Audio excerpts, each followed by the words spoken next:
he gained confidence, and now he had a different demeanor on that team, which allowed him to play efficiently at a high level through, not for a game, but for a whole tournament. And he's making. I was watching. I think they played Australia in the second round of that tournament, and they're up 2, and Australia called timeout, and there was inside a minute to go, and I'm sitting at home watching the game, and they went at him. They didn't, that's when when everyone said, well, they're going at him, they're going at him. During the flow of the game, you're not going at people. You're trying to win games. When the game's on the line, you get the ball to your best player and you go with the best matchup you can get. And he was guarding their best player.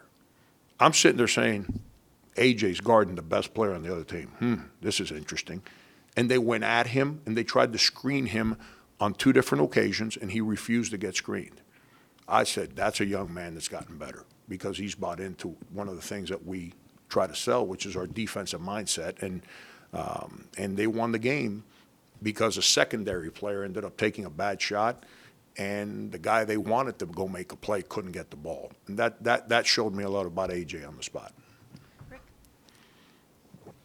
Frank, with all the talent you have, how quickly do you think it'll take to establish the identity of this team, or do you need to play some games before you can do that? And with your experience, when a team's identity is challenged, a real good team, or when a team's identity is established with a real good team, do they maintain that identity, or does it fluctuate throughout the season?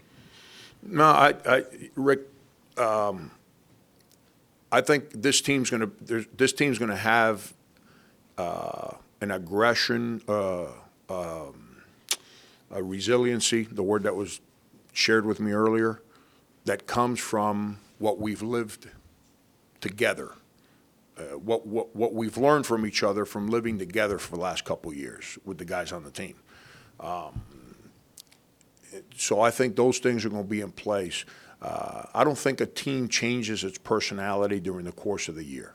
I think a team grows more into who it is during the course of the year. The challenges of the season makes you become true to who you are, to your core.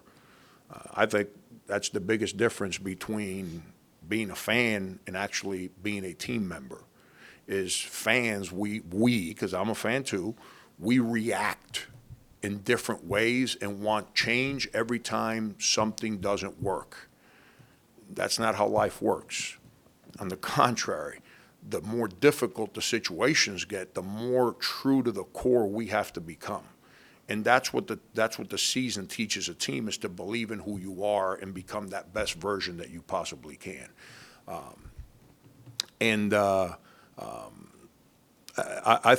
I think this team's going to have a personality for who we're going to be from day one.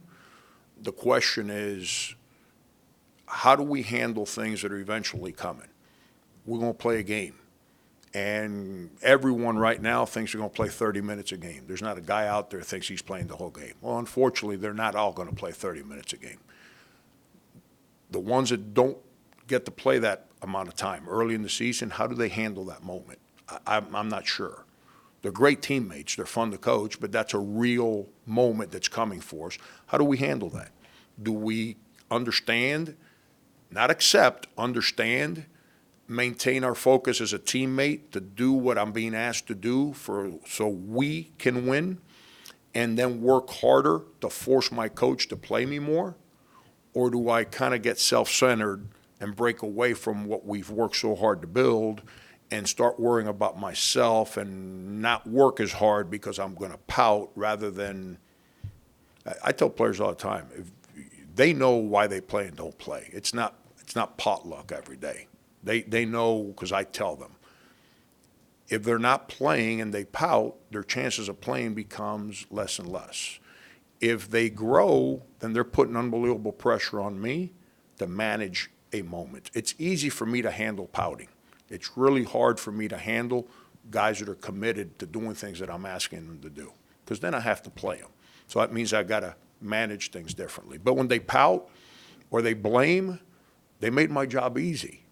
You're never playing, and that's the moment that That's the unknown right now, is how, because that's where every team's unique, even though we have returning players. Last year, we were down to 7 guys. They can do backflips as they dribbled. I couldn't take them out of the game. Does that make sense what I'm saying? I mean, it is what it is. They didn't. They handled it like champs, which brought tremendous joy to me. But this year, we got a bunch of guys. So when guys have bad breakdowns, the next guy is going to take their minutes. And that's a good thing. I don't see that as a bad thing. It's how we handle when that moment comes that determines what the best version of us can be. Dave, Colin, John, and then Andrew. Frank, is everybody healthy, ready to go in practice? Even no headaches. Even no headaches. No, everyone's good. TJ Moss tweaked an ankle Monday, but he was back in practice yesterday.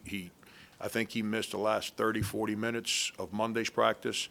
It was a normal roll of an ankle, but he went through the whole practice yesterday. And also with Henry, how do you pronounce his first name? McKay. K. McKay? I got Mike, M-A-I-K. I got Mike, M-I-K-E. And I got Micaiah McKay. that goes by Mike.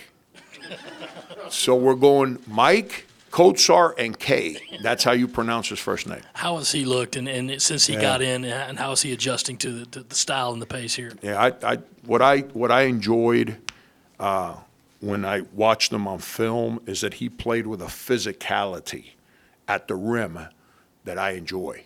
I enjoy coaching guys that play with that physicality. He is who I thought he was. He's making an adjustment. He's been playing for the last, whatever it is, 4 years, if you include the redshirt year. Majority of the time against teams that everyone's 6'7" on the front line. So he's got to learn how to make quicker decisions because there's so much size, not just on our team, but in SEC games, that you don't have as much time to try and score when you're near the rim. You got to make quicker decisions. But he's strong. He plays with aggression. When you throw him the ball, he catches it, which to me is like an epiphany. I'm like, we had a couple of years here now where we throw the ball in there and guys look at it like, why you pass it to me? We got to go catch it. They're throwing it to you. Go get it. And I think he's going to be, and he plays strong. That's my biggest thing is he plays like a graduate transfer. He's strong. He's had 2 real good practices for his first 2 years here. First 2 practices during his first year. There's a competitive fight at the rim every play this year that we haven't had since I've been here. It's whether it's Kotsar, don't want to confuse you like I am in practice every day. Whether it's him, whether it's Jalen, whether it's Wildens, Alonzo, Kay. It's unbelievable. There's a physicality at the rim that we have not had since I've been here. Chris had it, but no one else has had it. Carrera had it. Mendaga's tried, but he weighed 205 pounds. But now we've got guys that are 240 pounds playing with a physicality it's fun. Frank, you kind of talked at the end of last season. You weren't really sure what this year's team could look like offensively. I think last year that was the fastest group tempo-wise you've had since you were here. Have you thought more now that you've been around them a little bit more what this identity offensively could look like for you guys? Yeah, there's a reason why I read stuff in the off season, and I spoke to a journalism class yesterday, and they asked me how much do I pay attention and all that stuff, and I told them the truth. I said I read and listen a lot in the off season. Once I get in season, I don't want to be emotionally attached, but I got to understand the people that I'm engaging in conversations with. And let's be honest, we're all human beings. We don't do our jobs differently every day. However you guys manage Will and Mark, It's the same way you're going to manage me when I'm in my season. Your line of questions are going to be different words, but same angles, which is cool. That doesn't hurt. That doesn't piss me off or anything. It's just that's who you guys are. I've got to understand that. I said last year that we were going to be the fastest team I've coached, okay? And we had 5 guys, I believe, out for the year. I believe that's 5 red shirts. And I was reading something in the offseason, and they said, there's Frank again. You know, last year he promoted. They were going to be the fastest team, blah, blah, blah. If you actually go to the data, which I don't care for, we played at a faster rate than any team in the SEC offensively with 7 or 8 guys majority of the second half of the season. So I don't say stuff to just say it. When I say stuff, it's what I see, and I'm trying to share the truth with you. I thought last year's team was really fast. I think that was shown with the data that we played faster than offensively than any team I've had because we led the SEC. Everyone raves about how fast Auburn played. Oh, my God, the fastest basketball I've seen. How about we played faster than them? You know, but nobody wants to report that. They want to report that I hold players back and that I play slow and that I get mad at guys when they don't play defense. So this team appears to be faster than last year's team. 2 days in. And part of the reason that I think it appears faster is because there's more guys. And because there's more guys, there's an unbelievable competition to get on the floor. So everyone's got their pedal to the metal, and they're going right now. And we're older. So we got guys that understand what we're doing, so they're playing more aggressively. Long-winded answer to kind of tell you that this team can be even faster. The athleticism on this team is pretty. It's unique to any team I've been around in college basketball. I've had teams that are deep. I've had teams that are fast. I don't know if I've had as many athletic players on one team as we have right now. If you have 3 Mikes and 2 of them are seniors, how did the freshmen earn the right to be called Mike? It's like, you know, people I walk up on the street because they hear people I live with every day call me Frank. Hey, Frank, Frank, Frank, Frank. I don't mind. When they're rude, I'm like, yo, man, I'm not your friend. Slow down with how you speak to me here. You understand what I'm saying? The older guys and I have a better relationship, so you know, they probably call me different names that I don't want to share with you guys right now, so I can call them a different nickname too. It's and Green's like all freshmen, they're freaked out. So if you say anything but his name, his eyeballs are going to pop out of his head. So, you know, so I figured he'd be the one to keep his normal name. You mentioned that Scott Greenawalt told you that this was their best off-season program. How have you seen that kind of manifest itself on the court? I know you've had limited practice, but some off-season workouts too. Yeah, it's by far the most productive summer we've had since we've been here. Our roster was in place, the camaraderie amongst our players, because majority of them were on the team last year. There's a respect and a unity there to help the first-year guys.